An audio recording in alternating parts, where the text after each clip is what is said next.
It's a podcast we promised you. It is in the crease. It is an all goaltender podcast tonight. Why? Because it's obvious. We are the most important part of your team on LG. Hi, everyone. T-Sibs. And we will have a few more guys joining us tonight. But right now, we have PerkinsPancakeHouse, who was not playing tonight. He was inactive in the AHL. And we also have Bulging Twine, who is just plain old inactive. How's it going tonight, guys? It's going good. I'm good. Always wonderful, sitting on the couch. Yeah. Well, I decided to give Bielski, the night and talk to him, said he can go, and that's how that is. Because I give him 4 games a week, and yeah, good goal. He deserves some game time, Do you try and you go back and forth with who gets 5, who gets 4? You don't worry about that too much. It doesn't really worry about it. It's usually 5-4. Depends. I mean, some games. I mean, depends on. Like I asked him Sunday because he wanted a game. It's like, which game do you want? It's really like what games does he want? He picks what he wants, and I just start him that day. Pretty much. Right. So everyone can look at the stats online, of course, but. Perk, you're 23 and 14, 3.43 goals against.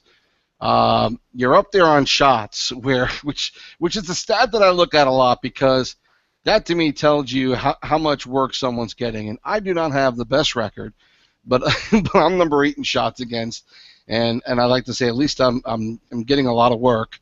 But you guys are having a hell of a season over there with the Barracuda. And things are getting down to the end here. We got a few more weeks left to go. Let's just quickly talk about what's going on with your team and how you feel rolling into the final stretch of the last few weeks going into the playoffs. Well, we're just hanging around. We haven't had a huge run. I mean, I think we're good enough to put some good weeks together still. I mean, we haven't done that yet. We had some good weeks, mainly like 5 wins, 6 wins here, but I think we're ready to start breaking out. But we're just hanging around the 6th spot. We're not really, no one's able to put us away yet, and then, I think it just shows like how good our team is. But we've been struggling, a little bit. Like first week, we didn't really have Ducks, and we were shuffling people around, and that's pretty much been what it was the last 3 weeks. So we've been shuffling people around and trying to figure out which line works best. And I think I finally have it right, finally, of which people play better together, and that's pretty much where it is. We're just hanging around. Yeah.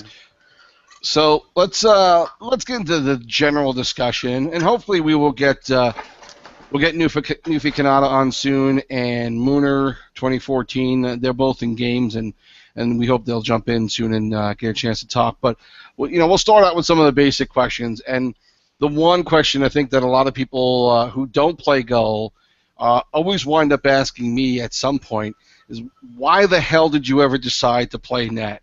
And it's an interesting question to ask because it's not necessarily a natural desire to go play net. So Twine, we'll start with you. Why goaltender? Why not one of the the glory spots up on the front line or playing defense? For the stress, of course, right? Of course. All the comments and stuff, But no, it's like for me, and it may be different for others. I played goalie in real life too when I was younger and such, junior leagues and things. I also played catcher in baseball, So there's kind of that trend there. Right. When I played in bands, I was a drummer. So what I'm getting to is kind of like I like to be that piece that, hey, look, everybody has a part in the team, but there's that one piece that's an intricate part to success. Catcher, goalie, drummer, right? Mm-hmm. So I like being that guy that's back there on defense and, hey, we need this guy to kind of win the game for us and steal one, having that opportunity to be the guy, you know what I mean? Yeah, go ahead. Yeah, go ahead, Perk. I mean, what got you into it? It's mainly like just the challenge, really. I mean, because I was an Xbox player, and my main position was defense, and I got pretty good at it, and I never really done anything with goalie. I mean, if I was good enough as a forward, I mean, I'd play as a forward, but I mean, I'm having a lot more fun as a goaltender, and well, there's some games where I just don't know why I am a goalie, but I mean, I think we all have those games, but I mean, it's for me, it's just really fun to play. I mean, I mean, the game is literally in your hands as a goaltender, and I like playing in games where any game where I'm the focal point of doing things, of being the main guy on the team or in like a group, and I like doing all the things with the team, and as a goalie, I mean, you get that opportunity to to really have the game in your shoulders, on your shoulders. But Right. that's much why I play goalie, because it's just fun to me. I enjoy playing it, and I try playing it as realistic as possible. Even though I've never played goalie in real life, but I mean, I try to play it as realistic as possible. Yeah, I think I'm on the same wavelength with Twine a little bit. Yeah, the first hockey stick I ever had. I started out playing street hockey. A lot of kids probably on the East Coast started out that way. And the first stick I ever got, my mom took me to the store to get. It was a street hockey goaltender stick, and that's all I ever played. It's the old story. I found old couch padding and strapped it to my legs and a catcher's chest protector, and at the beginning no mask, which was kind of insane. I always wound up having the oppositions, like what you're saying, Twine. Same thing.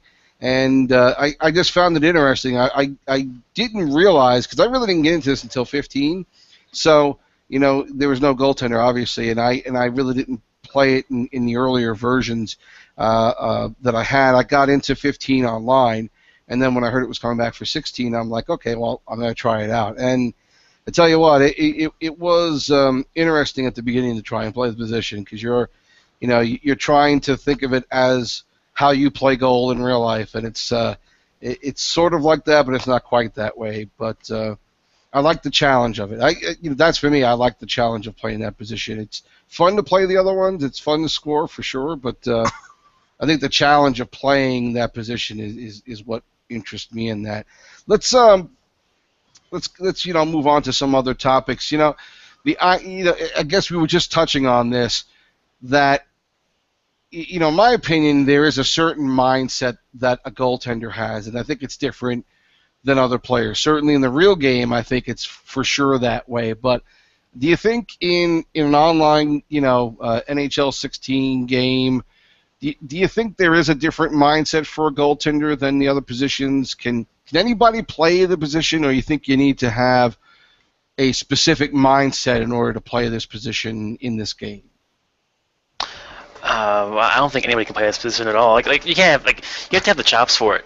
You really do. I mean, you can't just be like, some random person and just be like, oh, I'm just gonna pick up the sticks. And goalie, you need a lot of experience to play goalie, especially in this game. Like, you have to see all the different shots. I think I've had at least 800 games played as a goalie, and you have to see what players' tendencies are, how they shoot, and what their favorite shots are, and you have to see everything. But I mean, for a mindset, I mean, I'm just I forget what the last game I played in. You have to have a short memory as a goalie. You can't remember the thing. If you had a bad game, you can't remember that. I mean, I don't remember that.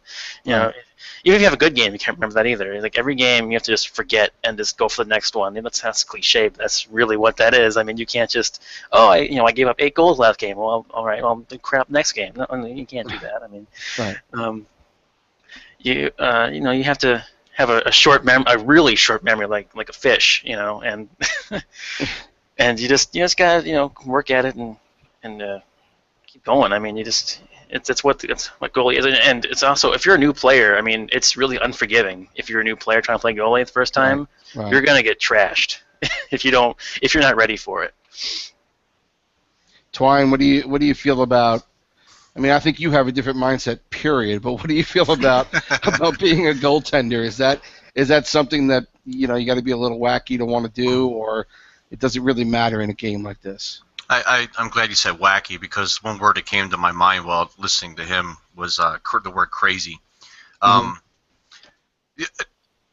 the game, I mean, literally anybody could pick up the position and stand there and just take a shot, and you know, because there's animation reaction to shots on a lot of the stuff. But I think maybe where he was going, and I would have to agree, is that you gotta think ahead of time. You gotta anticipate.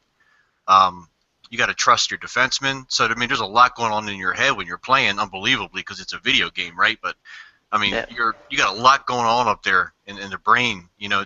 But for me, I do think it is a different mindset from anybody else, and I agree with him as well. You just can't be any Joe Blow jumping in there like, yeah, I'm gonna shut guys out because anything can happen. But you got to have stability, man, because like you could let a goal in the first 15 seconds of the game, and there are guys that it could wreck them the rest of the way, or you could turn around and not give up another goal because you're mentally into it.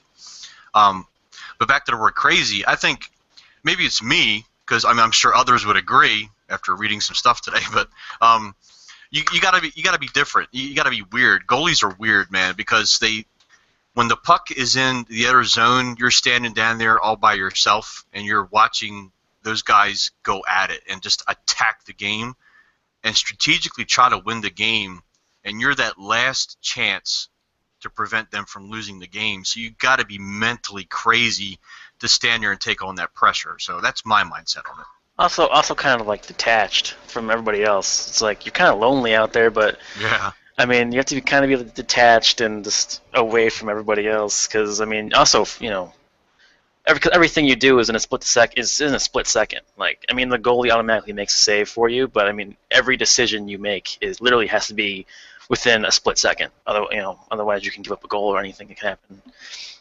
If I could read something, that's because I want to add something. That there's a picture that I refer to a lot before I played games and stuff. It was, now listen to this. This is perfect for a goalie. Perk, tell me if you agree. This is how it goes. I stand apart from the rest. I stand as the last line of defense. I stand in the way of what every other player wants most. I am a dream wrecker, a momentum killer, a goal robber.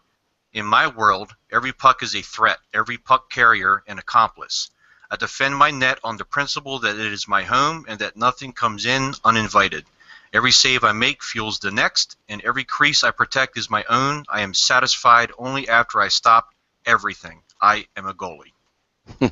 I have to agree with that. I mean, that's perfect. I mean, that is everything that, you know, a goalie is. You know, you are literally the last man out there, and it's like, and I think some defenders like take it personally if goals go in too. It's like some defenders, like especially shots, like defenders like don't want shots, you know, on them or you know. So I think it's more like, I think it's not just the goalie. I think it's also like the defensemen. Like it's also like a partnership between the goalie and the defensemen. Like you need them, and they, you know, more than they need you, I guess. But you know, yeah, I agree with that statement. That's 100% true. I mean, you're the weirdo out there. It's like a closing pitcher out there, you know. Yeah, I think you kind of alluded to it a little bit, Twine, about the fact that you're kind of out on an island there. You're by yourself, and I actually even shut my mic off because, well, first of all, I don't think there's not much necessarily the goaltender needs to say during play that isn't going to get in the way of all the other chatter that's going on. But it's also a concentration thing for me. Like I don't want to engage in discussion because I kind of feel like it takes my concentration away from the game. And I don't know if you guys feel the same way or if you do that, but I know goaltenders who do like to chatter during the game, and if they play well, I think it's a miracle because, you know, to me, you're not totally focused on what's going on out there. It's good to talk maybe during breaks, timeouts, period breaks. I might say something, but you know, for the most part, I will keep my mouth shut during the period and just focus on the game because for me, that's what I need. And I don't know if you're like that, Twine, but that's definitely what I need in the game. Well, I mean, it depends on who you're playing with. Like, you could have a line that constantly communicates, you know, like when they're cycling the puck or whatever, or you could have a team that's just really quiet. I try not to chime in. I don't think sometimes I'll say stuff like, I don't know, like to the defenseman, hey, be careful of the pinch because I can see a guy kind of cherry picking a little bit, or just reminding them that there's 30 seconds left on a power play or a penalty kill, so that they don't have that pass coming out. Other than that, I do the same thing sometimes, especially if I give up a goal that I didn't like, I take that headset off. You know what I mean? So I can concentrate a little bit more. Well, I've actually broken a headset on a goal that I let in by accident, and it was late in the game, and it was the one that cost us the game last season, and I just flung it to the ground, and that was into that one. Well, ask JD. I broke a controller and put a hole in the wall all in one shot on one game because I gave up a goal in overtime off a deflection. Oh, gee. Well, at least you didn't need it right away since it was overtime.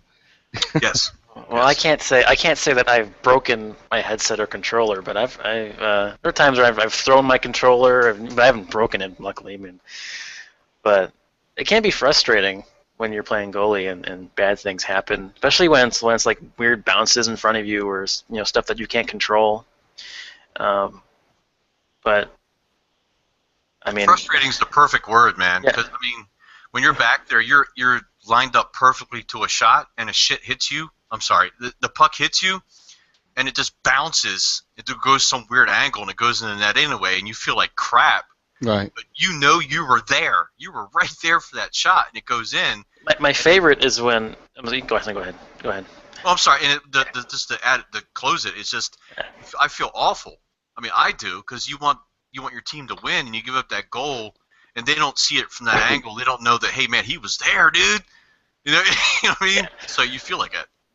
My favorite is when the opposing player is like at the blue line and he just wrists it in and it goes in 5-hole. It's like I'm at the top of my crease and it goes in 5-hole. I'm sitting there in butterfly. It's like what?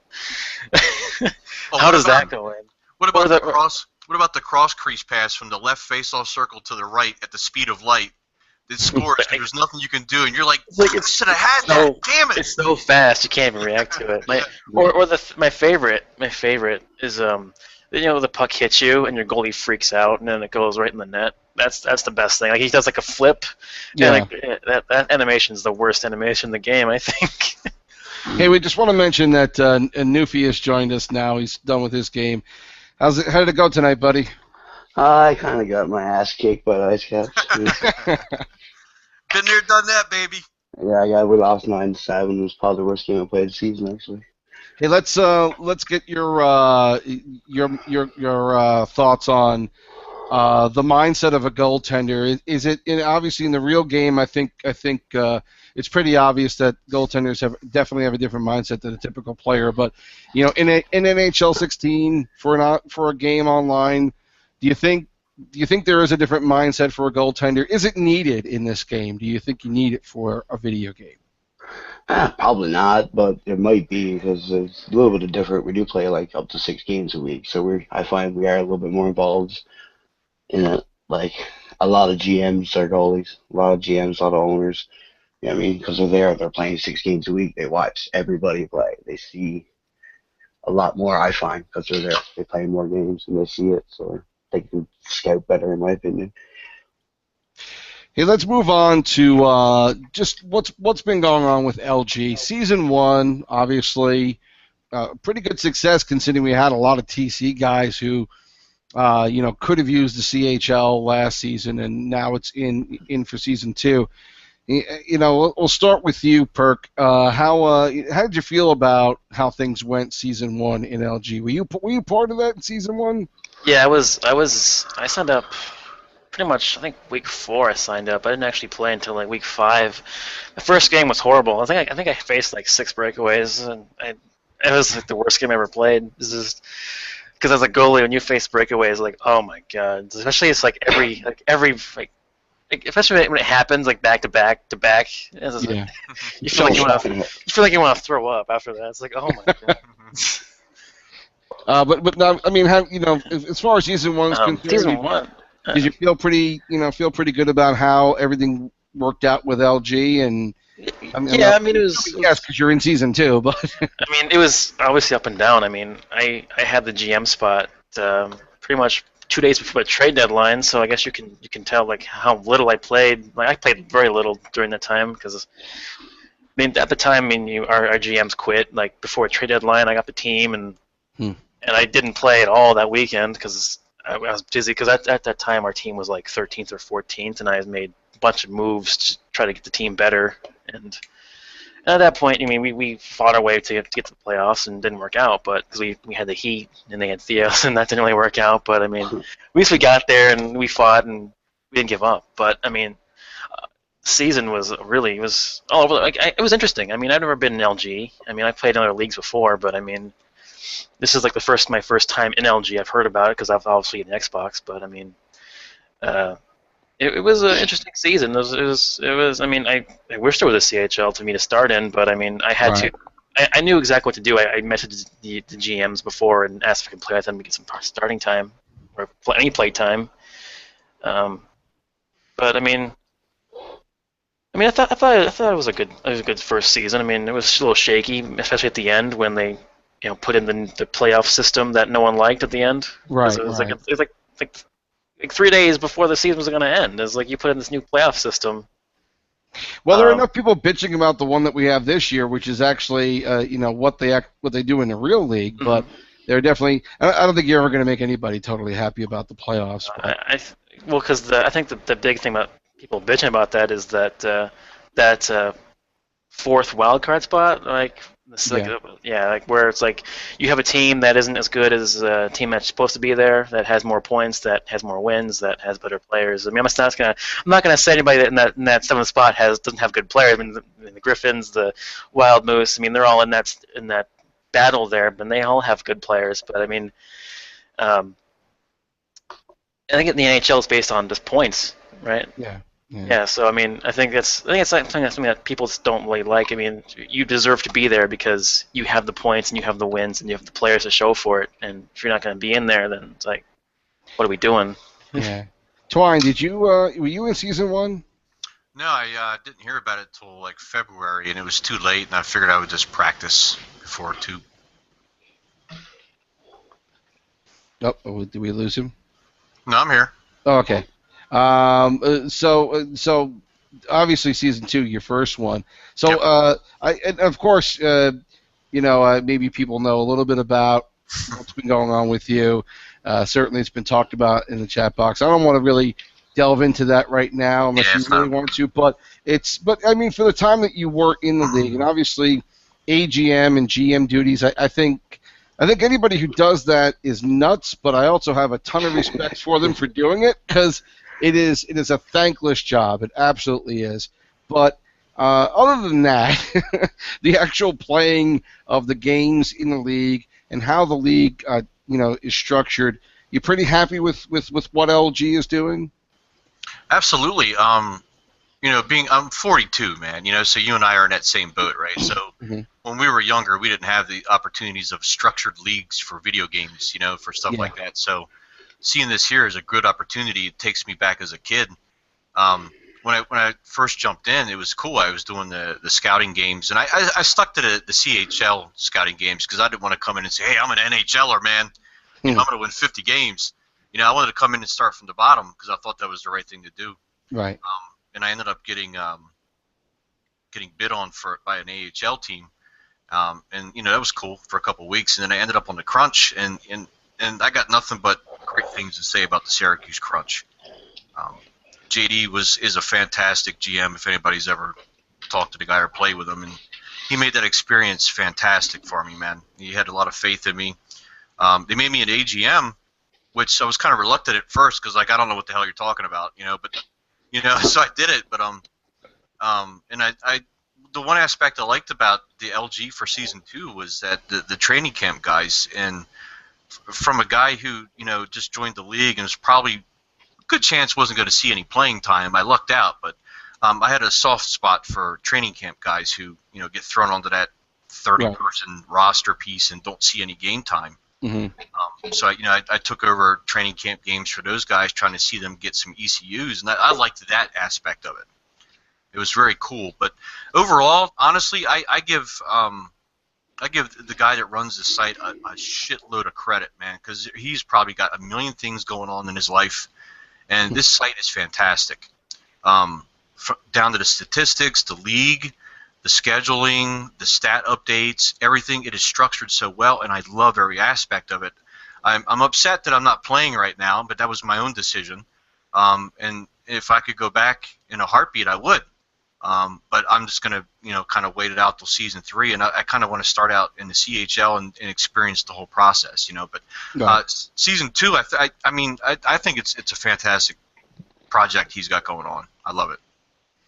NeWFie, I don't remember if you were there in season 1 or not. Yeah, I was GM in a Marlies actually. Okay. Very sorry about that. So, season 1 into season 2, LG, and I'm assuming you've had some experience in the leagues. Tell me about your thoughts on LG and how they're handling, running leagues and keeping people interested in playing.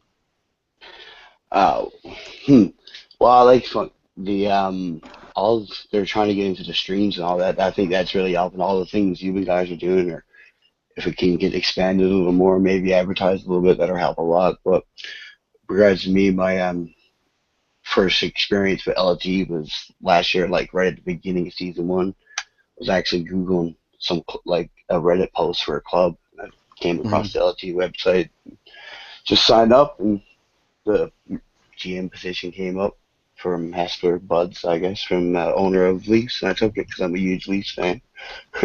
We did pretty good.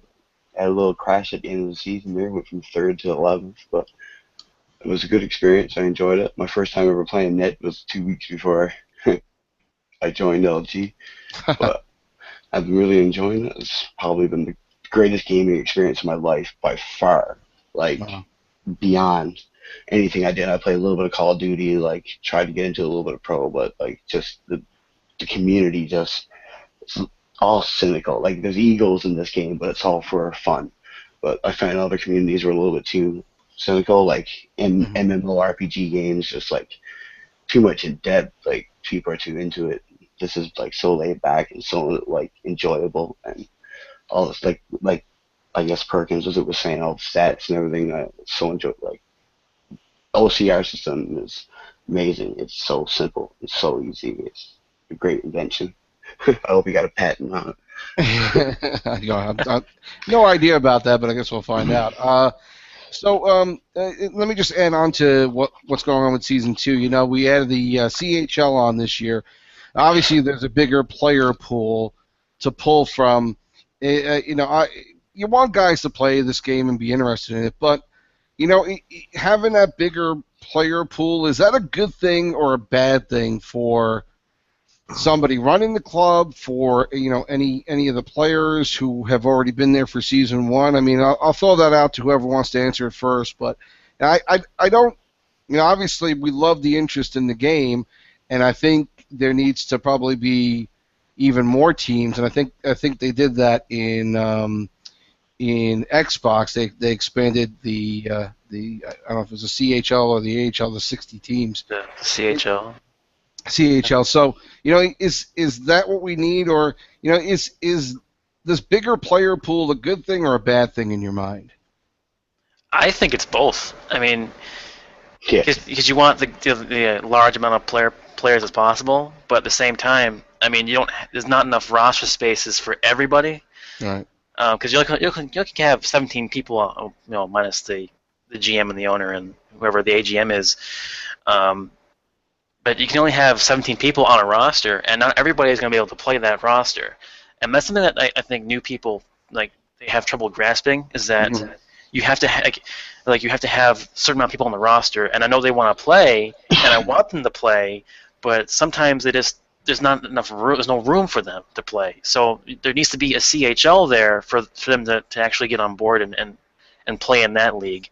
And I think we only have 15 teams right now in the CHL. I think we should have a little more. I mean, because I think everybody's TC is loaded right now with at least 40 people per team, and there are a lot of gems there. But I mean, for right now, I mean, there just isn't enough, because having a lot of people, there's obviously there's no space for for the AHL or the NHL. There has to be more teams for these people who want to play, because they sign up. If they sign up and they expect to play, Right.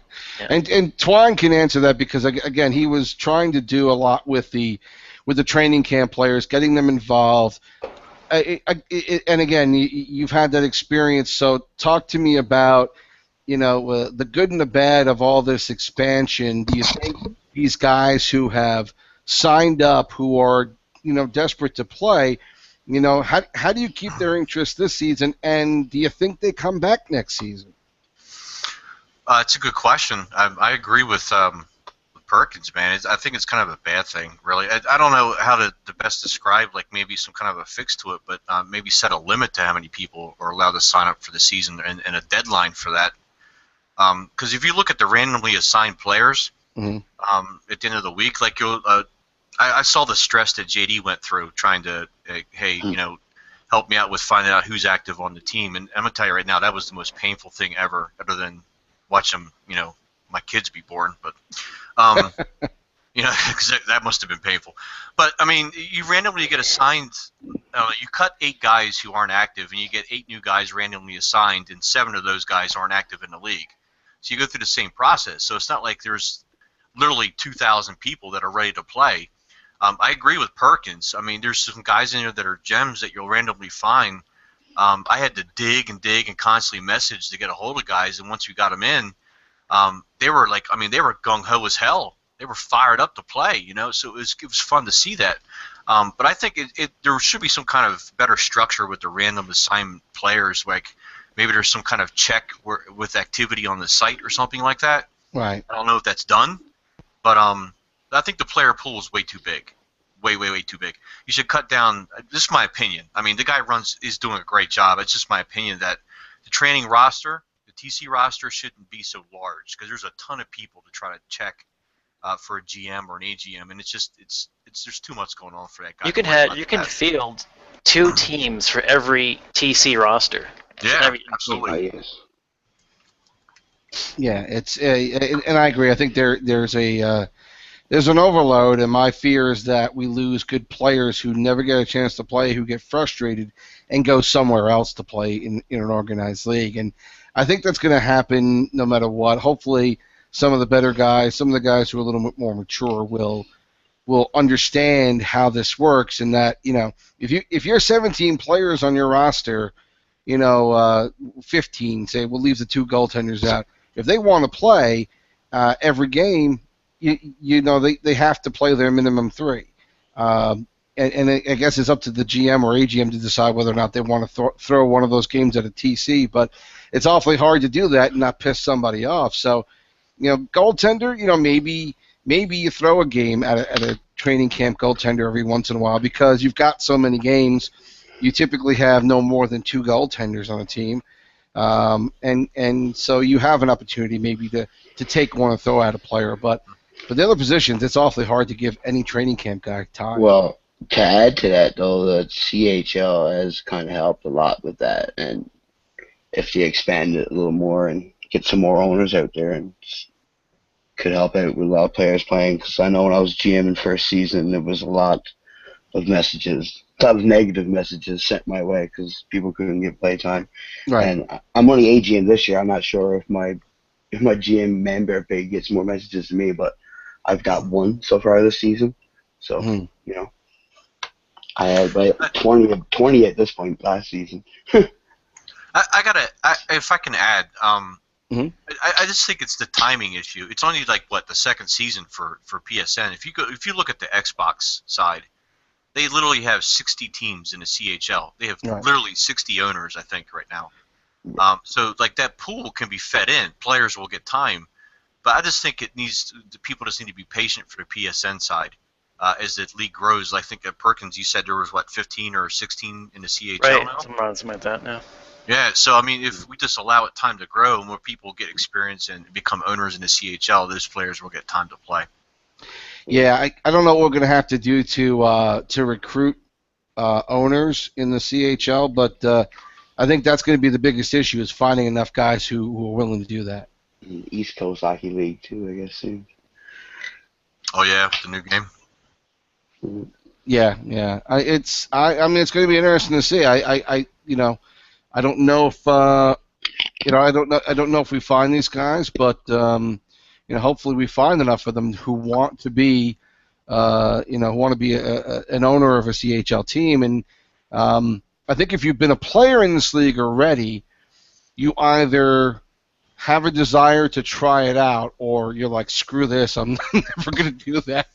So I think that's the biggest issue, is you got to find the guys who really have an interest for it. And for anybody who's listening to the podcast live or listens back on YouTube later, if you do have any interest in being an owner next season in the CHL, absolutely get in touch with the folks at LG. It's funny you said that yourself, Twine. I think I would even consider doing that as well, because I want to see the game grow. I want to see the site do well. I want to see people come back and be happy that they've played, and that's only going to happen if we have enough people who want to volunteer to do that. Yeah, I mean, I'm going to try to play Season 3, and I would like to start out in a CHL, not because I don't think I'm good enough for anything else, but I want to start out, and if it helps the organization, the site overall, I would like to be an owner for a CHL team. So. Right. Oh yeah, like definitely. Let me get a Stanley Cup first, and I'll go. Hey, let's go on to more about the way that we all play the game in this position. I want you to. We're going to start with Perkins first, and go around the horn. How would you describe your style of play beyond the stand-up, hybrid, butterfly type goaltender? What would you describe? How would you describe how you play the game? I'd say my game is very more aggressive than a lot of people. I like to be out on top of my crease a lot, because a lot of shots, come out. Not too many shots are up close. There are some, but I like to be up on top of my crease, and because there are a lot of shots from the point and things that are about 10 feet away. So I was like, top your crease, take away the angle. I don't like sitting back in my net and at all because of bad animations. Because if you sit in the back of your net and someone shoots with your glove could be in their net, and even though you catch it, it could be a goal. But my game, it's very aggressive from what I play, and I also like to come out of the net a lot, which I don't see a lot of goalies do in this league. I like to come out, play the puck, dump it down to a winger to start something going on the offense, because not a lot of guys do that. And I like doing that because it could get something going. Obviously there's a huge risk if you mess that up. But that's my game. It's funny you say that, because we talked a little bit earlier, and you and I talked a little bit about John LOL and how he plays the game and how we've watched his videos, and we like a lot of what he does, and he's not that aggressive of a goaltender. So I find it interesting that you play a little bit more aggressively. Well, I just don't like being deep in my net, and I've seen his game. I like his game. It's fine movements, which I think everybody in the league does anyway. It's just fine, movements just in the crease.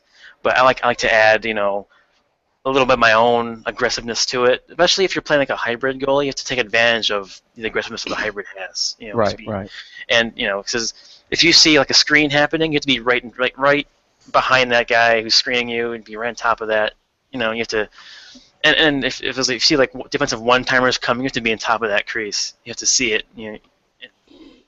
That's my game. You have to be. Right. I'm aggressive. I come out of the net. I like to, I think I have a decent post game. Sometimes wraparounds that just can't stop. But the short side game is also very important in this league, because everything from what I've noticed in the past, last season, this season, that everybody shoots short side, everybody does one timers, everybody does wraparounds, and those are the three big shots you have to stop in this league to be a decent goaltender. NeWFie, what do you say about your style of play? Well, I'd say I'm a little less aggressive. I try to usually stay at the top of my crease for the point shots, and there's tips coming out. Just get down on my butterfly for the tips. But I try to be really good on the post. Let many wrapping goals around. I haven't let many wrapping goals in this year, but I find that maybe I don't know what I'm trying to say here now. Find that try to direct my team a lot. I don't know when I play net. I don't know if that's a better style of Okay. play, but I try to direct my defense. Like try to make sure that they're taking the pass all the time. They take the pass. You know what I mean? So you're more, are you more vocal during the game then? Pretty vocal in the game, yeah. I'm, that's I'm, that's that's for sure. I could I'm the be same way. I like talking to. too vocal in the game. Like, there's a point I was going to make though, but like the short side game, it's can be tough in this game. Like, 'cause someone just sneak in. Like I had one going against Ice Caps tonight that for some reason my goalie just twitched on the shot and made this perfect little hole, and like I was like never pushed the button. Everybody was watching it like what just happened. Like, but like it's really tough sometimes. Anything that you can do in this game, just someone's gonna find a hole. There's Yeah. holes there. You know what I mean? Right. It's tough. Yeah, As Twine. for Oh, go sorry, ahead. I'm sorry. Go ahead, Newfie. as for my position, I just try to react to the style that they're coming at me at. Like, you know what I mean? I see. Okay. Some guys come at it fast on the rush, and you got to stay a little deeper in your net. Some teams like to be out on the points a lot. You got to watch that grinder on your tips. So you just got to react to different play styles. I try not to stick to one because Right. you stick to one and sometimes it don't work. What do you say, Twine? You have a style? You is it a hybrid type thing or? I'm the same thing as Pancake. I believe in aggressiveness. When you challenge a skater, you force them to kind of go differently with their approach to how they're going to shoot on you. For example, I hit the pad to change the view to watch the offensive play going on. As soon as they turn over the puck, I switch the play back to me so I can see Always. where the wingers are at. You know what I mean? And Yeah, always. I come out of the net, and I mean, literally, I'm almost out of the crease. I'm focused on that one skater. I trust my defense. I don't even worry about the guy I could possibly pass to, but I anticipate it at the same time. So I don't have that urge to kind of tweak to the right side and give them that short side shot, I get the feeling I might be the only guy in this discussion who uses the overhead camera. Is that the case? I use it. I don't use the overhead. I use high goalie camera. You use a high goal. Okay. So and again, I kind of did that because because of watching John's videos. I tried it for a while. It took me a little while to get used to it, but I feel like I can see what's going on behind the net better, and that's. You definitely can, because the high camera can be horrible for the corners. And I know John suggested a lot of stuff to EA about it, so hopefully they do offer us more angles. I think that might be helpful. I use the overhead, but plus because I know in previous NHLs, like if the puck was highlighted, so you'd always know where it was. And this year there is nothing like that, so you have to constantly see where the puck is, and sometimes you'll lose it. If you're like in a lower camera angle, you don't know where it is. If with a high camera angle, you see where it is most of the time, and also you see plays develop too. So I can feel where the play is going to happen. I can just react to it with the overhead cam. And I think for me it's easy. I know Matt Bielski, my number 2 goalie. I know he plays overhead cam because you can see everything. You can see everything happening in front of you, and that gives you I want to say an advantage over people, but I mean you can be on the same level of playing field with the other people who play that way because they can see everything too. So you can pretty much know what's going to happen, as it's happening. Right. And to get back to how you play this game, there's always a bit of a question for any position, certainly for goaltender, about playing it like a real NHLer or you play it more as a video game. In other words, are you looking to middle sit? Yeah, well, that's another part of it, which we'll get to. But no, I mean, a lot of guys wind up gaming the game. You know what I'm saying? We all know these glitch players.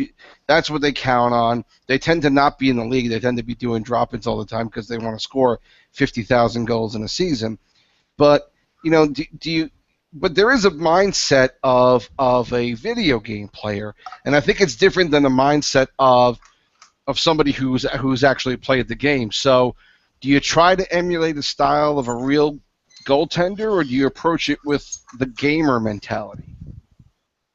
I do. I know I do because I didn't play no pro ice hockey, but all through high school I played all varsity ball hockey, and had a varsity goalie coach, and he taught me like the positioning and all that. And that's one point I was going to make when I paused mid sentence last time. But my play style, I try to make really good positional, like not quick choppy movements. Try to make, you know what I mean, Mm-hmm. quick, slow, precise movements when you can, obviously. But you know what I mean.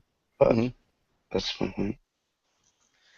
Uh, And, I never played hockey, but I try to play it as realistic as possible. Like I try to play, like not like too deep, but that's all positioning from what I try to it do. And is. it is, yeah. I mean, but for the butterfly middle sitters, like my team knows how much I hate them, and if I don't mention how much I hate them, they're not gonna forgive me for this. I consider butterfly middle sitters not to be real goalies. I consider them like the worst players ever, like the worst goalies ever. I mean, because they're Here comes the butt hurt. Go ahead, Mac. I'm on the same page with you, brother. Go ahead. I'm listening, man. Preach. because all you're doing is just sitting there. I mean, it's not. How is that fun? I mean, I don't understand that. You're just sitting there in a butterfly, and well, first, I mean, you have no. Sitting in butterfly, you have very limited movement, so you can't move around as well. And I mean, basically, you're sitting in butterfly. You're basically tricking bad players into thinking that the top part of the net is always open when it isn't, because the goalie's glove is very strong in this game. So that shot is never going to be there. And if you're a good player and you're a good scorer, you know exactly how to beat these middle sitters, and you're going to get lit up. And I've seen goalies who play this way and get lit up and still play this way. It's like, what? How do you continue to do this when you know it's not working? And I know there are goalies in the league who play this way, and if you do, you know who you are. I'm not going to mention you, but I don't consider you an actual goalie. Sorry, but that's what I feel, and I feel you should be playing something else. I get the feeling it's probably not a something that we're gonna disagree upon this so much. No, there's a purpose for the butterfly, and it's not for sitting.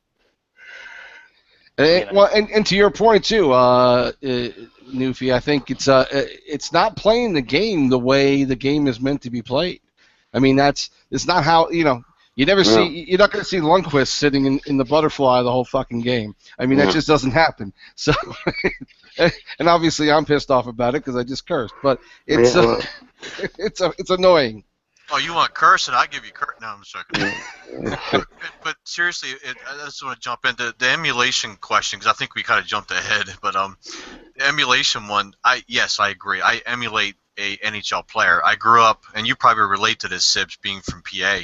I grew up watching the guy was my idol, man, Ron Hextall. Growing up watching this guy, absolutely aggressive goaltender. He did not take crap from anybody. He was great with the stick, shooting the puck off the boards for passes up the ice. So, I mean, I try to do that. I even come out of the crease. I come as far out as I can. Sometimes when someone's coming down the boards, if I get the puck, I try to come out of the net and pass it up off the boards for a breakaway for the players.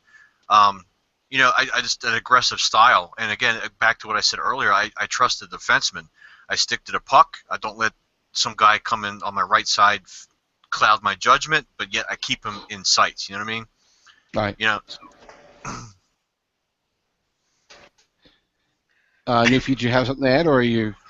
No, You're good. Okay. I said my piece. Did you want me to add to the butterfly subject because I'm probably the most eliminated goalie in the league, right?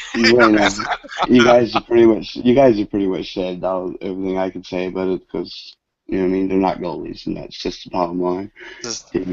I'm sorry, Bielski, if you're listening. I know you play this way, and I absolutely hate it when you do.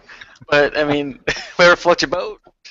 Bielski usually listens to these things. I'm kind of surprised we haven't heard from him yet.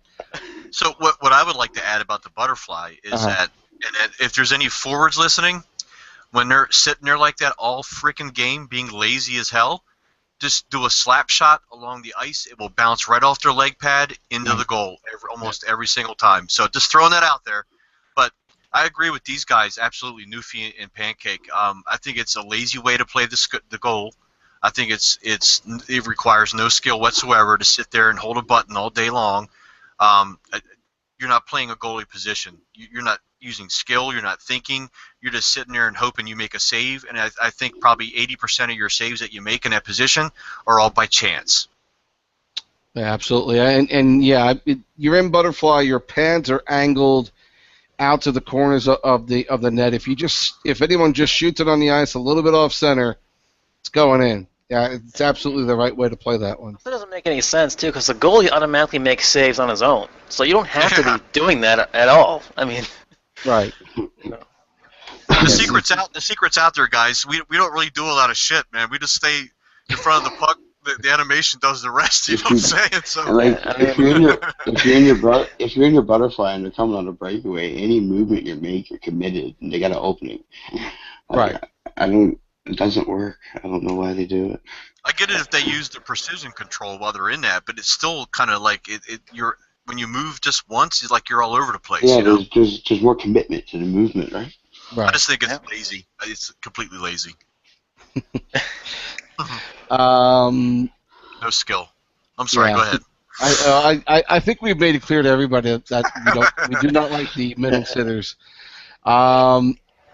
Let's move on to one more topic, and that is something that my GM and AGM, the guys who co-host with me on the weekend, Anaconda and Vihai, they try desperately to get everybody into practices.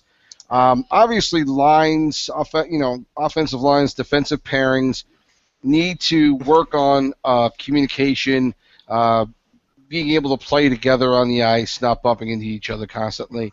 And so there's probably more reason for them to practice because of that chemistry that they have to build. Goaltender's by himself. There is some chemistry with the defenseman that you have to consider, but for goaltenders, practice is a little bit different. And you can do some of it, obviously, within dropping games, but I think you could definitely do some of it within the practice mode. How much practice to you guys is enough? Is there such a thing in your mind as a certain amount of time that you like to practice every week? We'll start with NeWFie on this. How do you feel about practice? Do you practice often? How do you practice? Well, usually, on game nights, usually my team always tries to get in one or two practice games before the night. It doesn't always happen for me because I got a new baby, and usually I'm getting him to sleep and stuff just before game time. So I usually practice by myself nighttime. Mm-hmm. Like in the wee hours of the morning, I'm up late. Like it's right now in my time zone, it's 12:30 at night right now for me. So right. I'm always up in the late nights playing by myself, or if I got a club, I've been club hopping for a while. But the practice, I find it's kind of hard to get everybody to get there and get a practice together. It has been since I've been GM. I made GM in the wild now, and sometimes it's hard. We usually only get 4 or 5 guys for practice for our warm-ups, so at some point you just kind of give up on it, honestly. The key is to have players who have no lives you can play with. Yeah. Well, it's kind of hard. It's like I said, like for me, game time's at 11. By the time I get home from work and get supper and get the family all situated, right, everyone's gone to bed by the time I want to practice. Twine, how do you feel about practice? This is a sore subject for me, man. Seriously, because this kind of led to my demise in my decision to leave the league. Everybody has their own opinion. Because in NeWFie, I agree, absolutely NeWFie. You got to worry about your life first, of course. You got things going on, your family, work, whatever. But there should be a time where you spend time together as a team. Because first of all, when you signed up, what did you do? You committed, right? Yeah. You're on a team. You committed. There's other guys on the team that want to freaking win just as much as you do. When you have guys that just show up 1 minute before the game starts and you expect to win 8-0, it's not going to happen. you've got to at least get one game in there and play. And that's what I did with my TC guys when I played. Is look, I taught them, like you said, communication. You got to practice that before a game, because if you go into a game where everybody's getting together for the first time for the night, no one's talking. There's no communication. But at least one game you've got to get together. Maybe it's a little easier for forwards, I don't know, but for a goalie, like you had just stated, you've got to be on the same page with your defenseman. You know, you got to feel comfortable with your guys. But I think you need to have that time before you play a game to practice if you want to win. Yeah. Yeah, my guys, for game nights we usually play at least 2 or 3 hours before game time. And if it's a game day, I'm usually a PC gamer, but for game days I'm on PlayStation all the time on the game day. I love you, man. Which part? The PC gamer part? Being on there practicing, man. You know. Yeah. Well, I mean that's how you get better as a goalie. You have to face a lot of shots and realize how see what shots people are doing now, and you have to work with your team obviously too, but the defenders are big too. Like if you don't trust your defensemen as a goalie, that's gonna make your day tough. I mean, because if you don't trust them and you don't know where they're gonna go and you don't know what's gonna happen, or you have no communication with your team, it's gonna make your night just really long night, just frustration in that. I just like to say one thing there about communication. Centers, could you please call your face-offs? Not one, not once a period, all of them, please. Especially the defensive zone, yeah. I wanted to add, I forgot to mention on the practice what I personally did, and what I still do now with the Xbox League is I do a lot of the online shootouts, just to practice breakaways. And I do the practice, but I do a lot of the 5-on-1 in practice versus the computer, just to practice the one-timers. Unfortunately, it's repetitive. It's always the same scheme that the computers do, but it allows you to practice that kind of reaction to one-timers and such. That and movement. If you're playing with computers, movement, because computers if the computers are gonna snipe you, they're gonna snipe you. So it's you have to be more precise on a computer, which helps for an actual human player. And with the movement and the shootouts, that's like 50-50 there. I mean, if you can get good in a shootout, you can definitely be better on breakaways and penalty shots and all that bad stuff that we all hate. But I mean, as a goalie, you need practice. You need warm up. I have to warm up at least 3 games before game time. Yeah, that's why I like doing the TC games, because I would do 1 or 2 before I played a game that night, and I got that warm up with guys. But seriously, it's a psychological game, man. I mean, I'm a statistical guy, where if my numbers are bad, then it's proving to me that I'm playing bad. But if I'm doing good statistically, something's going right. And and I'm a guy who kind of gives credit. Like if I get a shutout, it ain't me who got the shutout; it's my team, because it means I had good defensemen clearing rebounds. They were blocking the slot pass. And I had forwards who were playing defense instead of trying to be Wayne Gretzky all game long. You know what I mean? Yeah. And the last thing I want to add to that is that some people don't realize. I mean, again, going back to the beginning of the podcast, it's a freaking stressful position to play, because you could only face 6 shots in a game, right? But you can give up 3 goals on those 6 shots, because they were probably 3 of the most wickedest shots possible, like slap shot passes for goals, deflections, or a wraparound, and shit that you just can't control. You know what I mean? Yeah. Or even bad animations or anything. I think the most frustrating thing as a goalie is that you give up 6. You face 6 shots and give up 3 goals. I think the most frustrating is you don't face a lot of shots and you give up goals. It's I want to see shots. It's if I give up 2 goals, I want at least I want to see more shots. I need something, because I don't know about anybody, you, but I love facing tons of shots. I mean, especially if they're crap, outside shots. Just bring them on. Bring them on. Just I'll take any of those. I'll tell my defensemen, hey, if there's something from the point and I can see it and I'm there, just get out of the way. Don't bother blocking it. I'll just take it myself, and Yeah, I mean, well, am I wrong in saying like if you're a goalie and you only face 5 shots in a game, that's awful Right. You know. because you're bored. You know, you need to get that constant shots to keep you active and ready to go. You know. The first save is always the hardest save. It is. No shit. Yeah. So much pressure in the first save. It's like, oh, I gotta get this one, you know, because if you get the first one, you get the next one. It really is like a real game, isn't it? If that bitch goes in, that first shot goes in, Oh. you're like your whole game's screwed because you're mentally crushed already. You know what I mean? Yeah. You see the stat, and I've had those games where you see the end of first period, 2 shots, 2 goals. It's nothing more depressing.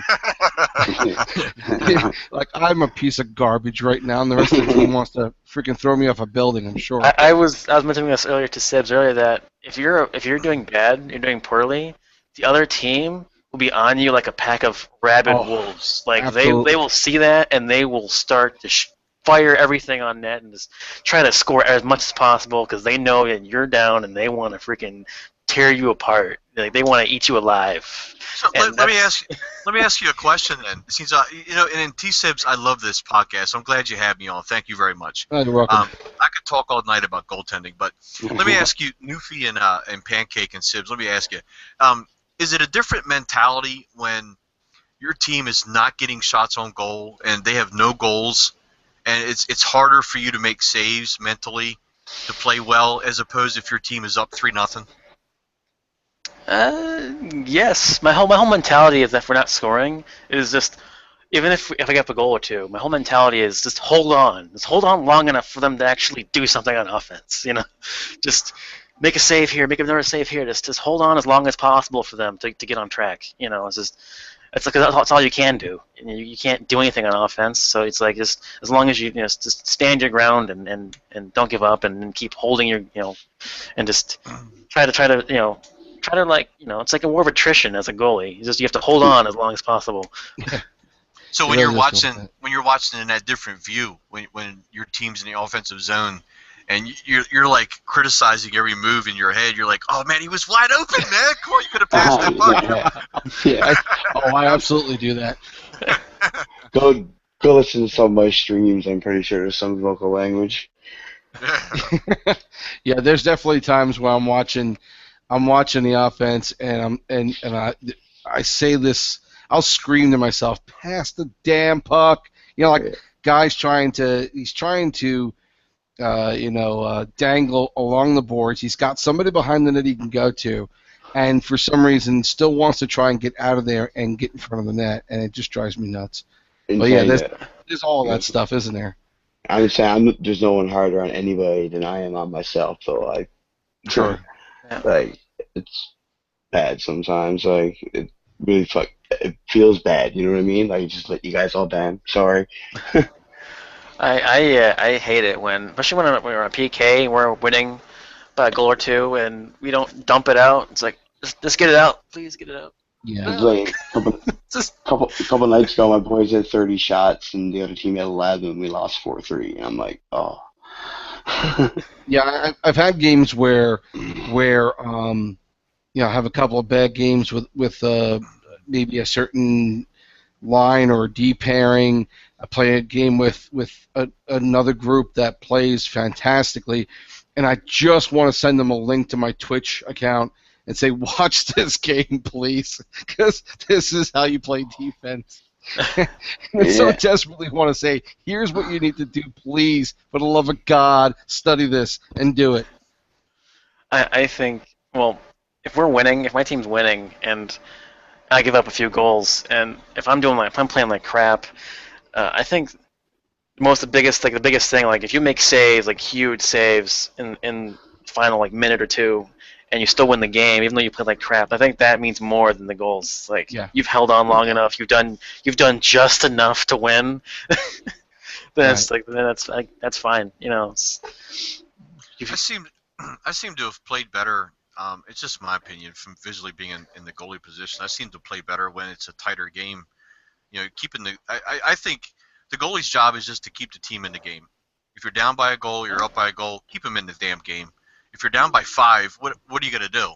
You know what I mean? If you're up by 5, what are you gonna do? You're just there as you're a freaking post just there for whatever. But I mean, I seem to play better when the game's more on the line. Yeah, well, it's more pressure. It's more everything's put on you, and plus when it's 0-0 game, everyone's trying to score, so you face face more shots. Like you face more outside shots. You face everything. Everything that any team could come up with. Like, you face that, and I don't know, but more shots is just I love that, especially when the outside shots. I mean, in close games, if you face a lot more one-timers, and it's just the amount of shots. Like in the close games, like everybody's is under pressure to do something well. Like forwards are under pressure to score, defensemen are under the pressure not to give a breakaway or screw up, and you're sitting there by yourself. Trying to keep everybody in the game and trying to score a goal, like they get to give up a goal when it's tight. You mentioned it earlier, and man, you let in a goal that is somewhat soft, or it looks like you have some kind of weakness that they just scored on. Yeah, it is like you are a wounded animal out out in the open. You're like a gazelle with 3 legs. They are ready to pounce on you, and they will hammer what they think that weakness is until you shut them down enough. And even still, right to the end of the game, they may still try and score that way. Once they get any kind of inkling that you have a weakness somewhere, they will exploit the hell out of it. Yeah, I know I've played in both sides of that in this season where. I've played like crap, and I've given up a ton of goals, and nothing seems to work. Like I try to be in a position, doesn't seem to work, and I've been in games where my team is we've scoring a bunch of goals, and we just want to get more, and we. It's like we scored like 6 in the first period. It's like, okay, let's get more. Let's just pour it on. Let's get more. Okay. It's just fine. Do what you gotta do. But how about? I mean, does anybody like? One thing that irks me the most as a goalie is like when you have somebody come in on a breakaway or a penalty shot. It should be quiet time. Okay, it's right. It's like nap time, like at daycare. It's like just shut up, don't say anything. Let me do it, But then you guys are like, he's going short side, man. He's gonna go backhand. He's going forehand. And then whatever okay, I'm gonna listen to him, right? Because he's my teammate, so I'm gonna go forehand like he says. But then the guy goes backhand. And then the animation kind of makes you want to slide to one side or not, So it's like, dude, I'm doing my best, man. You know what I mean? But I got one more quote, one more goalie quote. The other one I thought was good, but this one's better, I think. Listen to this. Tell me if you agree. You ready? Sure. Millions of people watch on TV. Thousands of people watch from the stands. 11 players share the ice, but the goalie is still alone. Yeah, that's pretty much how it feels. Yeah. And if you do the overhead camera and you're just looking at yourself, it's kind of sad. But I love the position, man. Back to the earlier question, it's pressure. I mean, you want to be the guy that makes that great save. And it honestly, to me, I don't know everybody else. So everybody's different, but I love to hear it when someone says, hey, that was a great save, man. Right? You're just like, because your goalie's going in different directions from where you're pushing the controller, but you make the save anyway. You make those great one-timer saves. And then hearing your teammates just once in a while just say, man, that was a great save, dude. Good save. And then when you make that unbelievable save and your team goes back down the other end and scores a goal immediately, oh, that's the greatest feeling in the world. Oh, yeah. The greatest ego boost I've had a few times, get somebody from the other team right, That's also, a great game, guy. It's also mental, like, you need your team telling you, good save, good save, good save, because and then it gives you a little bit, bit of confidence. That's like, okay, I'm doing a, good job here. But but for like routine stops, like you don't have to say that. Like if it's like a slap shot from the point that I'm clearly on top of, like you don't have to say good save. Like it's a routine. Wait. Don't have to say anything. Great save, man. That was awesome, dude. But when you make that great save and nobody says a fucking thing, then it's like, oh, come on. Somebody say something. That's why I do my Borat impression when in games sometimes. I'm just like, I like, save. Very nice. I got a player on my team, like the Ducks. He's whenever you make a save, he's just like big save, like really quietly, like really big save. Okay. We do, yeah. I mean, we have as much of an ego as anybody else in this game, and I think if you, especially if you know that you anticipated the play well, and you got yourself in position, and you made a nice save, you want to hear guys appreciate it, and because you do hear a lot of other guys saying, "Oh, that was a great pass," "Oh, good look," whatever. We like hearing that feedback as much as anybody else. So. Yeah, don't keep quiet if we make a good save. When you score a good goal, you see those guys hugging each other in the animation. But when a goalie makes a good save, it's like everybody turns around and goes the other way, right? Exactly. Whatever, man. Yeah, him in the face-off circle. I'm sitting there just playing with the puck in my glove, and it's like, okay, yeah, I guess I did something nice, but nobody cares. Just get around and get some water. Here's a good question. When you guys play goalie, do you kind of get close to the TV and sit on the edge of the seat, like really focused, or you just kind of like chill? I don't really sit on the edge of the seat. I mean, I sit like I have a big TV. I only have to sit too close. I mean, I want to kill my eyes or anything. Go ahead, NeWFie. I gotta sit up straight. I can't lie back or nothing. Yeah, I'm the same way. I actually have a probably a different setup than most guys. I have a desk. I have like a 17-inch monitor, and I'm right in front of it. So and I am kind of on top of the monitor because once I get really into it, I'm sitting there and I'm really focused on what's going on, and it's good to be up that close in a way because I really feel like I can see all the players a lot better on I don't want a tiny screen, but it's nice to have a smaller screen to look at because within view, I can see all the opposing players and how they're lining up. And so I think it's better to play that way. I mean, everyone has their own preference, but for me, it's better to watch the game unfold on a smaller TV screen than on a larger one. I have my setup in my family room, and I have like a 50 some inch TV, and it's big, but I still sit up real close because you and I are old, so our vision's Yes. going, man. So you got to sit up close, right? Put the glasses on, and Yes. I can't play or talk hockey unless I'm drinking beer. So then the vision is even worse, you know what I mean? But even though I play better when I'm drunk, but no. Sometimes next season I plan on, since it's good weather, is maybe getting the TV out on the patio and trying to play that way outside and the Wi-Fi, just chill. You know what I mean? Oh, if it's dark enough, I think if it's too light, wouldn't you have a bit of an issue with the I don't know. TV?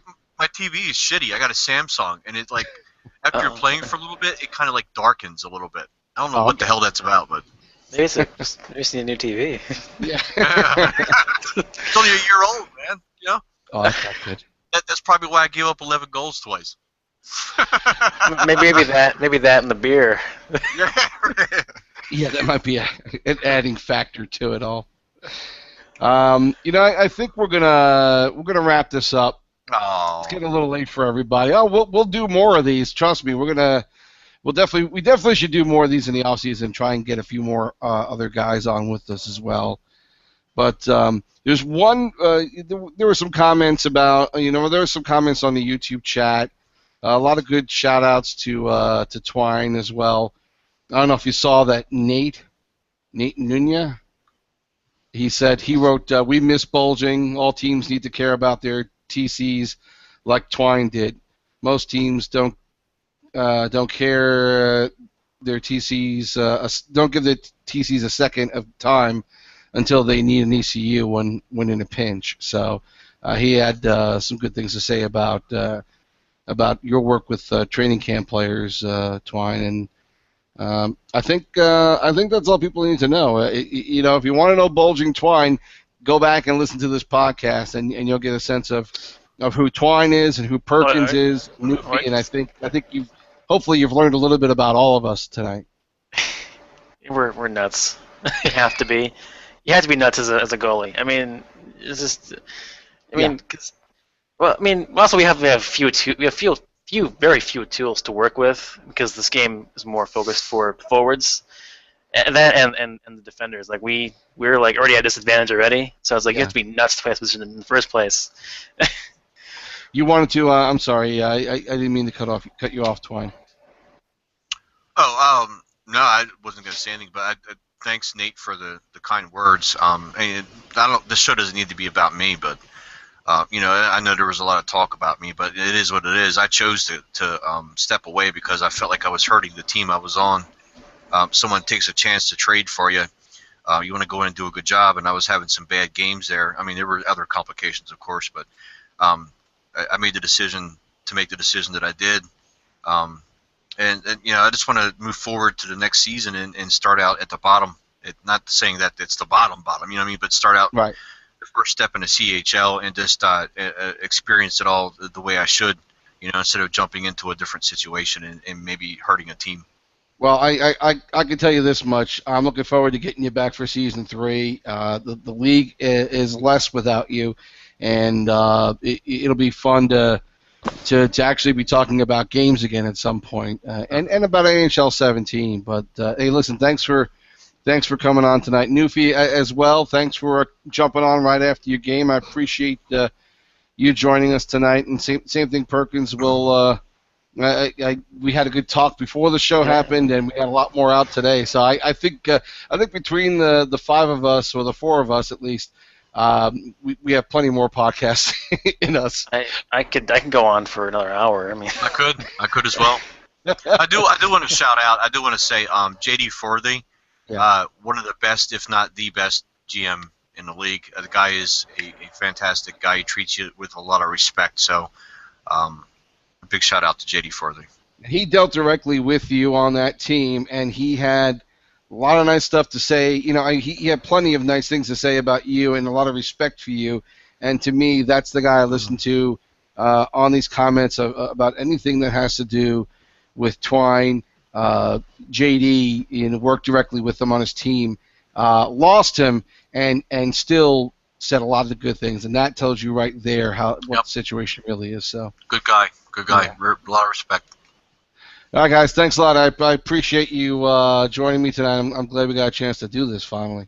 That was fun. All right, guys, had fun. All right, that's the end of the show, folks. Hope you enjoyed listening to us, and we're going to have more of these in the CREASE shows down the road. Mooner could not join us tonight. He had another later game in another league, and he hopefully will get a chance to join us next time. So thanks a lot again for listening, everyone, and we will talk to you later on.